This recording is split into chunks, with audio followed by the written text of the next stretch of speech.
Bajunya ini kayak baju-baju bekas darahnya itu banyak banget, apalagi di sekitar punggungnya sini kayak bekas-bekas.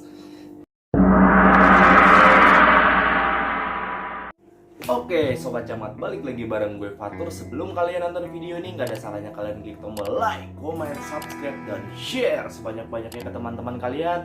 Dan jangan lupa nyalakan loncengnya supaya dapat video gue yang terupdate. Buat yang baru bergabung, selamat menonton dan selamat menikmati.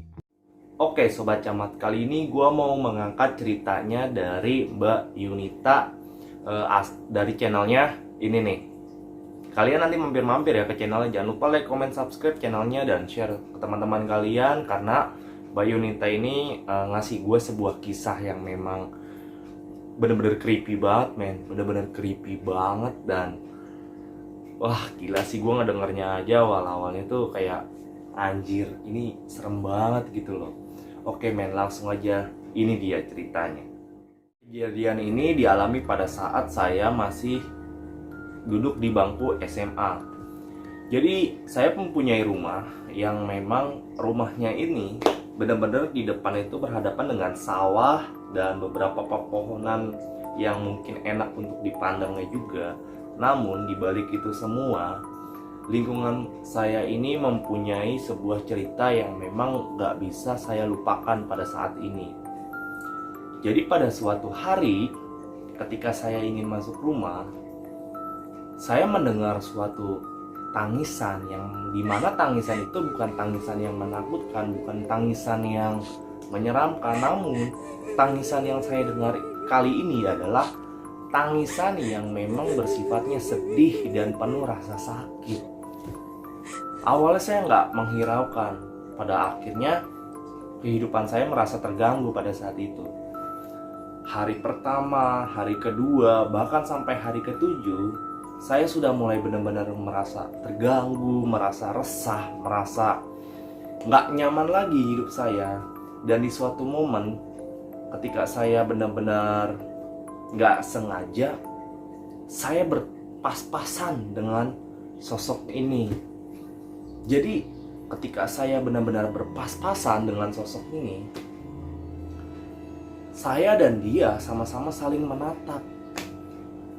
Dia itu berpakaian dress biasa layaknya manusia biasa, memiliki wajah cantik, tapi di sebelah dada sininya ini penuh darah, bahkan bajunya ini kayak baju-baju bekas darahnya itu banyak banget, apalagi di sekitar punggungnya sini kayak bekas-bekas penyiksaan gitu. Dan secara nggak sadar, saya itu nggak bisa berbuat apa-apa lagi. Saya hanya terbujur kaku melihat dia yang sama-sama menatap saya juga.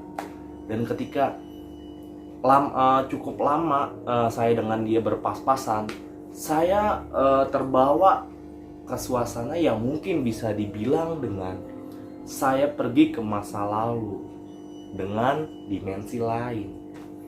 Pada saat saya di sana, saya benar-benar melihat sekumpulan para tentara.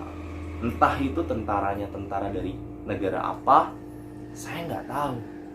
Dan ketika saya melihat dari banyaknya orang ini, saya melihat sosok perempuan yang tadi berpas-pasan dengan saya. Pada akhirnya saya mencoba bertanya, sebenarnya ini ada apa? Dan pada waktu itu saya belum mengerti tentang bagaimana cara berkomunikasi dengan makhluk seperti itu, dengan makhluk yang tak kasat mata. Karena memang saya benar-benar takut pada saat itu. Benar-benar saya bingung harus seperti apa dan saya harus bagaimana. Lalu pada suatu momen saya melihat sekelompok tentara yang membawa banyak para tahanan. Lalu ketika itu saya melihat sosok tadi benar-benar tangannya itu dirantai, lehernya diikat, dan perempuan ini seperti kayak digiring.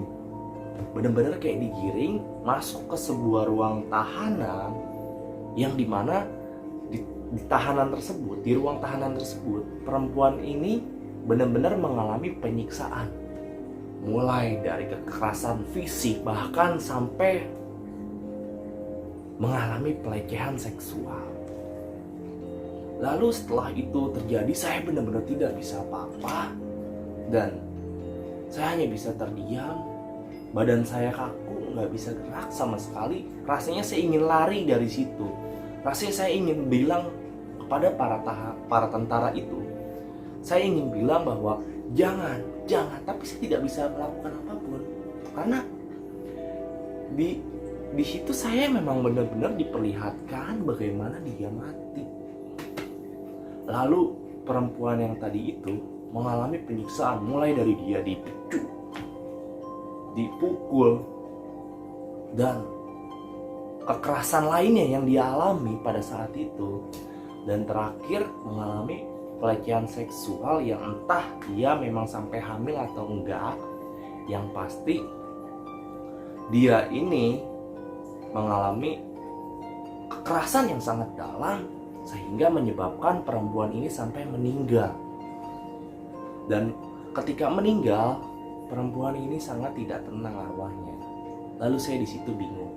Saya nggak tahu harus seperti apa, harus bagaimana, karena saya juga manusia biasa pada saat itu dan nggak bisa saling seperti orang-orang makhluk lainnya ataupun manusia lainnya yang memang bisa berbicara dengan makhluk seperti itu.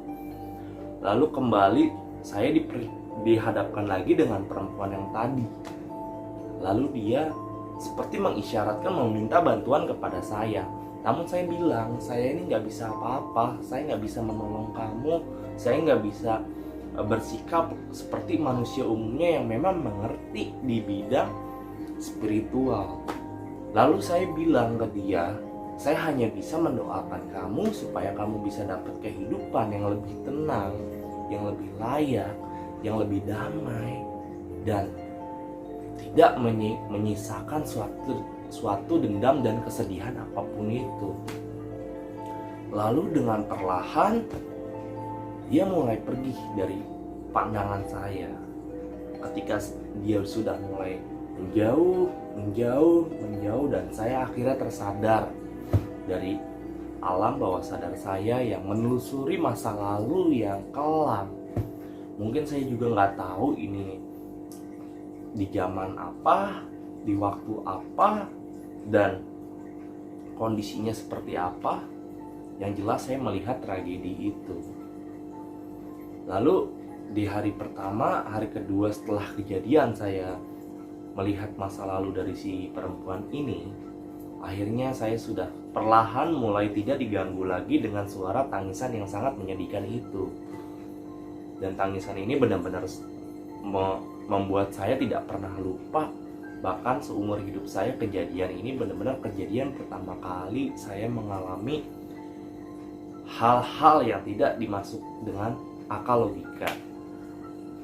Oke men, jadi cerita si Mbak Yunita ini benar-benar menurut gue is amazing banget sih. Karena pada dasarnya gue pun juga belum tentu berani seperti itu ya. Karena itu luar biasa banget sih, gila.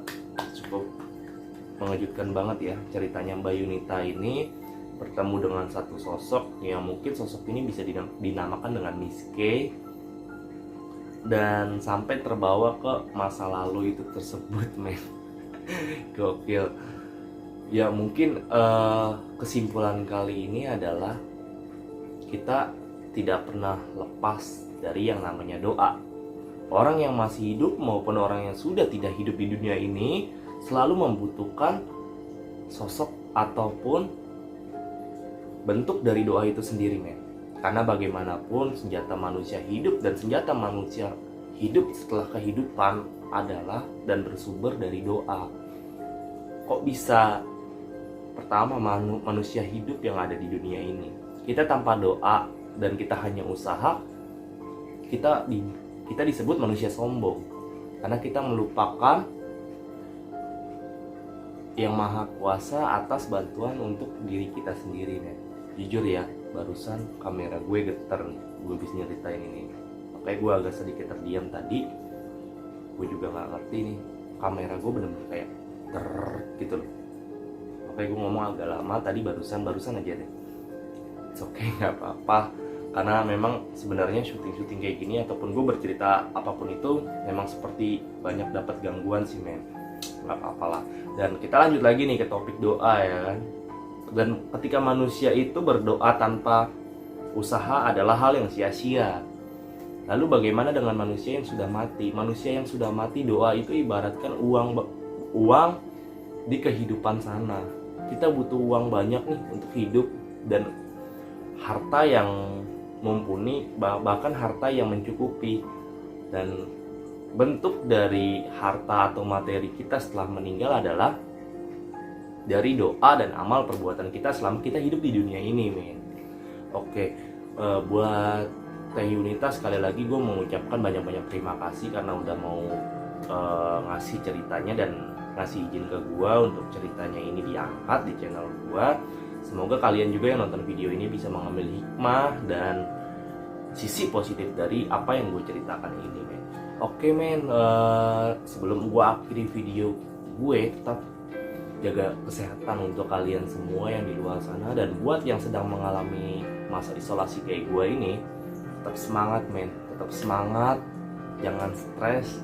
Ya memang jenuh itu udah pasti ada, dan gue cuma mau bilang semua itu bisa kita lewati setelah ini apabila kita mampu melewatinya dengan rasa sabar dan optimis. Oke men, sebelum kalian gue akhiri juga video ini, sebelum itu coba dong di like, comment, subscribe, dan share sebanyak-banyaknya video gue buat yang baru bergabung. Semoga kalian menikmati video gue ini. Dan buat kalian yang punya cerita-cerita horor, mistis, ataupun kekerasan yang tidak manusiawi, kalian boleh email di email gue taruh di deskripsi. Kalian cerita aja ataupun kalian DM Instagram gue yang ini. Oke men, gue tutup video gue. Akhir kata dari gue seperti biasa, salam Tua Gapat dari Calon Maya.